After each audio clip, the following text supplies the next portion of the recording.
Assalamu alaikum wa rahmatullah wa barakatuh, estimados amigos y amigas. Allah subhanahu wa ta'ala, ensalzado y alabado sea, no hace las cosas porque sí. Él es el Hakim, el sapientísimo, el que sabe lo que hace, cómo lo hace y cuándo lo hace. Y elige lo que quiere y a quien quiere. Y como Él es el sapientísimo, sabe elegir para cada cosa su momento ideal y el cómo ideal y qué es lo que le toca para que eso prospere si Él le da su venia o para que aquello fracase si Él quiere que fracase. Allah fortaleció desde el primer momento y auxilió al profeta Muhammad, la paz sea con él, con milagros para que él pudiese afirmarse con esas manifestaciones divinas de que él era un mensajero de Allah. En principio Allah le ordenaba que transmitiese su palabra, que transmitiese el sagrado Corán. Pero cuando los corazones débiles, los corazones ciegos de la fe no se movían, no se conmovían cuando escuchaban la palabra de Allah, Allah auxiliaba y ayudaba a su mensajero con grandes milagros. Milagros que no pasaron desapercibidos, salvo por aquellos cuyos corazones ya estaban muertos. Y no solo Allah ayudó a su mensajero con estos milagros, sino que le agració con la mejor de las generaciones, los sahaba, los compañeros. Y si Allah eligió a esta generación, es porque en ellos había una serie de cualidades que no es que no se pudiesen encontrar más adelante en otras generaciones, sino que la cantidad de personas que ostentaban unas cualidades que sobrepasaban lo normal por aquel entonces, e incluso en todos los tiempos, podríamos decir, no podían encontrarse en tan pocos, vamos a decir, kilómetros cuadrados. Los sahaba ostentaban una serie de cualidades que hizo de ellos la mejor de las generaciones de entre los musulmanes. Y hay innumerables acontecimientos, hay innumerables sucesos que nos demuestran de manera patente y de manera magnífica por qué Allah les eligió, por qué hizo de ellos los sahaba, los compañeros del elegido. No solo porque ellos iban a estar encargados de hacer llegar el Islam a todos los lugares del mundo y a la próxima generación desde una dimensión temporal, porque ellos eran seres humanos y aunque se esforzasen y llegasen a muchos territorios, iban a morir. Tenían que legar, tenían que transmitir el Islam a las siguientes generaciones. Y Allah agració al profeta Muhammad, la paz sea con él, con unos compañeros que ostentaban unas cualidades que incluso a veces se podía calificar de sobrenaturales, porque traspasaban lo normal, trascendían lo normal. Y hoy vamos a detenernos con uno de esos ejemplos que a mí personalmente me motiva y me conmueve siempre que recuerdo esta historia. Hoy vamos a hablar de Jubayb ibn Adi, radiyallahu ta'ala anhu, que Allah esté complacido con él. Jubayb fue uno de los sahaba que participaron en la batalla de Uhud. Tras aquella batalla, el profeta, la paz sea con él, organizó y a veces organizaba una serie de grupos de personas, a veces más numeroso o a veces menos numeroso, de personas que iban pues a vigilar qué es lo que hacía Quraysh para poderse adelantar y anteponer a acontecimientos y no sufrirlos y no poder reaccionar con tiempo. Entonces decidió agrupar a 10 personas y enviarlas a Meca para espiar, a ver qué tramaba Quraysh contra ellos. Y en ese grupo estaba Jubayb ibn Adi. Salieron, además intentaban evitar para que no se les viese, porque siempre se cruzaban con viajeros en caravanas que se informaban unas a otras. Intentaban ir por unas rutas que no eran las habituales para que no se supiese que hubiesen grupos de musulmanes que iban de un lado a otro y pudiesen llevar noticias a gente de Meca y descubrirles. Entonces pasaron por una ruta y cruzaron por un poblado que este poblado era aliado de Quraysh. Entonces, al reconocer que eran ellos, salió, dice, según nos cuentan los textos de la Sira, salieron y rodearon a estas 10 personas, a estos 10 musulmanes, unas 100 personas. Incluso llevaban armas y jabalinas. Y se cuenta que se les pidió que se entregasen, que dejasen el Islam, que renunciasen al Islam, y ellos, como era de esperar, no lo aceptaron. Entonces mataron a todos, menos a 2, a Jubayb y a otra persona.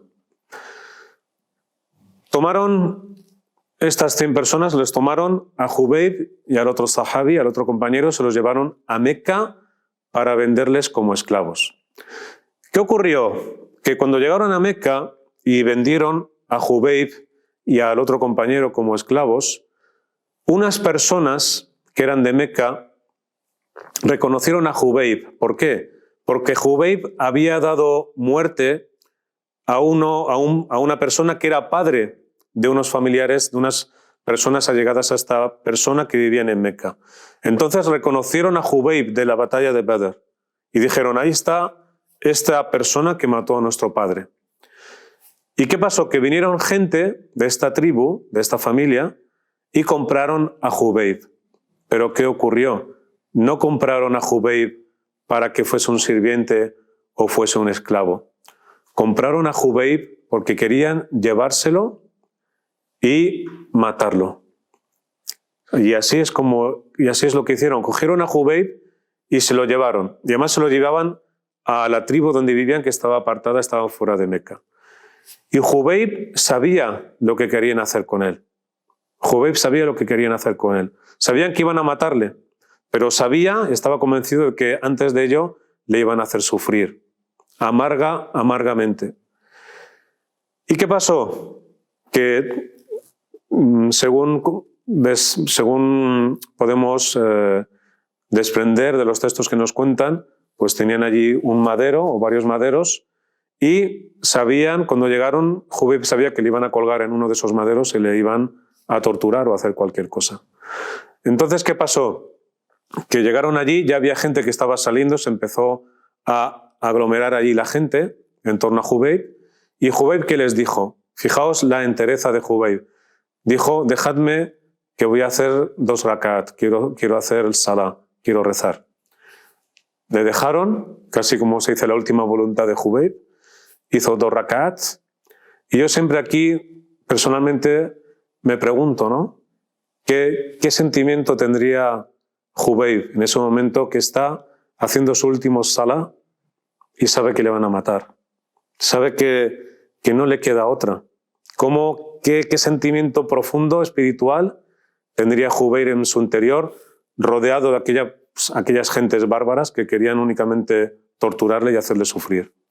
A veces uno piensa y desea pedirle a Allah no estar en esa situación, claro, sino pedir que Allah nos diese ese sentimiento, incluso un ápice, muy poquito, de lo que estaba sintiendo Jubayb en ese último salah que estaba haciendo, que se estaba dirigiendo a Allah por última vez en este mundo.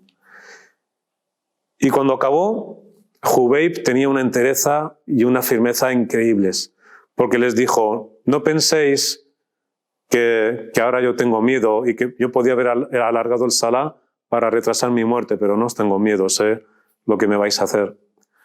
Entonces le cogieron, le colgaron en el madero y tampoco voy a dar muchos detalles, pero de las cosas que le hicieron fue, mientras él estaba vivo, le iban arrancando carne con hierros y con otras herramientas. Y cuando ya Jubayb había sido torturado, estaba medio moribundo, estaba ya en los últimos suspiros de su vida. Allí se encontraba Abu Sufyan y Muawiyah ibn Abi Sufyan. Así, esto sobre todo nos lo relata, entre otros, los libros de Sira. Y quiero detenerme en lo que nos relata el imam Ibn al-Jawzi en un libro que se llama Sifatu Safwa. Cuenta que allí estaba Abu Sufyan y su hijo Muawiyah ibn Abi Sufyan. Y Abu Sufyan le preguntó, ¿te gustaría? Se dirigió a Jubayb y le dijo, ¿te gustaría que Muhammad estuviese aquí en tu lugar en vez de estar tú aquí? Y Jubayb, ¿qué es lo que respondió? Fijaos, estaría moribundo, sufriendo, podía haber dicho cualquier cosa, pero aún le quedaba esa entereza y dijo, no, wallah, no me gustaría estar yo ahora mismo con mi familia y con mis hijos y que Muhammad estuviese aquí colgado, siendo torturado con algún tipo, con algún cuchillo, con algún hierro. Entonces, fijaos el amor que tenía los compañeros por el profeta Muhammad sallallahu alaihi wasallam. Y antes de morir dijo, ya Muhammad, y no lo dijo para invocarle o para hacer algo extraño, le salió ese sentimiento desde dentro, que querían humillarle, es como si le estuviesen diciendo, tú estás aquí ahora por culpa de Muhammad, él es quien te ha enviado aquí, si no te hubiese enviado tú no estarías aquí, él tiene la culpa. Él, por su culpa tú estás aquí, ¿a qué te gustaría? Seguro que por dentro estás diciendo, tenía que estar él aquí, no yo, que me ha mandado aquí. Y Jubayb, con esa entereza, esa fe, ¿qué les dijo? Él les humilló, colgado en un palo lleno de sangre, él les humilló y les dijo, no me gustaría estar ahora con mi familia y con mis hijos y que Muhammad fuese torturado aquí. Y dijo, ya Muhammad, lo dijo con amor y con cariño. Y ese fue el último suspiro de Jubayb. Ya no tenía más hálito de vida y murió como mártir. Y aquí nos cuenta una cosa Ibn al-Jawzi, rahimahullah, que es increíble, forma parte de lo que se llama el karamat, de los prodigios que Allah también concedió a los sahaba. Cuenta otro compañero que cuando las 10 personas que habían sido rodeadas por estas 100 personas de otra tribu y que sabían que les iban a matar, uno de ellos, que era el emir que el profeta había puesto como responsable del grupo, dijo, oh Allah, informa a tu profeta de lo que nos está ocurriendo. Infórmale. Y así fue. El profeta Muhammad sallallahu alaihi wasallam supo lo que había ocurrido y envió una persona luego a Meca para ver qué había pasado porque Allah le había informado de que les había ocurrido algo. Entonces, en este caso, el profeta solo envió una persona que fue a espiar a ver qué había ocurrido con estas personas. Entonces, cuando llegó a Meca, supo que habían vendido a Jubayb y le habían llevado a tal tribu. Dice que cuando llegó allí, yo vi a Jubayb que estaba colgado en un palo. Estaba ya muerto, había fallecido. Pero tenía miedo de que me encontrasen, que me viese alguien de aquel poblado. Me escondí en un sitio hasta que ya la gente se fue y allí no quedó nadie. Y continúa diciendo que ya cuando no hubo nadie allí, se acercó a ese madero, Jubayb estaba colgado del madero, muerto. Dice, subí al madero, subí hasta arriba, corté las cuerdas que sostenían a Jubayb. Jubayb cayó. Dice, yo pegué un salto del madero hacia otro lado y cuando me giré a ver a Jubayb no estaba. Y así lo cuenta Ibn al-Jawzi en su libro Sifatu Safwa. Y tenemos algunos son contados, pero tenemos ejemplos de sahaba que nada más morir han ido a buscar su cadáver y no lo han encontrado. Y los sabios intentan explicar y aportan varias explicaciones. Una de ellas, la más extendida, es que Allah se ha encargado, por medio de ángeles, de darles una sepultura y un entierro que merecen gente que llegaron a un nivel de fe y espiritual muy, muy elevado y que entregaron sus vidas y ese amor por el Islam. Y así esta persona cuenta, dice, yo salté del madero, me giré y no estaba Jubayb, no lo encontré. Y pregunté y hasta el día, y esto lo cuenta este sahabi, hasta el día de hoy nadie ha visto el cadáver de Jubayb y por eso se piensa los sabios que fue Alá quien mandó ángeles para que se encargasen del cuerpo sin vida ya de Jubayb. Esta historia sin duda es una de las más conmovedoras, porque nos enseña ese amor, no solo la entrega y la entereza de esta gente, de estos también elegidos por Allah para que fuesen los compañeros y los auxiliadores del profeta Mohammed, la paz sea con él, sino que nos enseñan, sobre todo este hecho de Jubayb, el gran amor que tenían los compañeros por el profeta.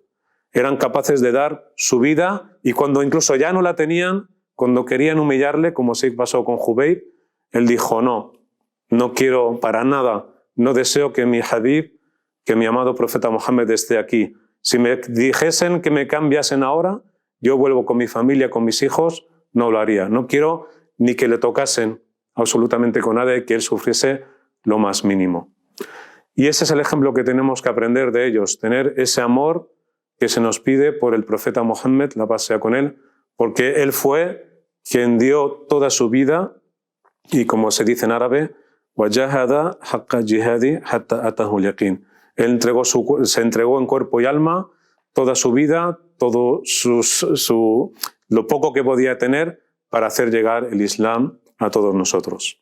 Barakallahu fikum, assalamu alaikum wa rahmatullah.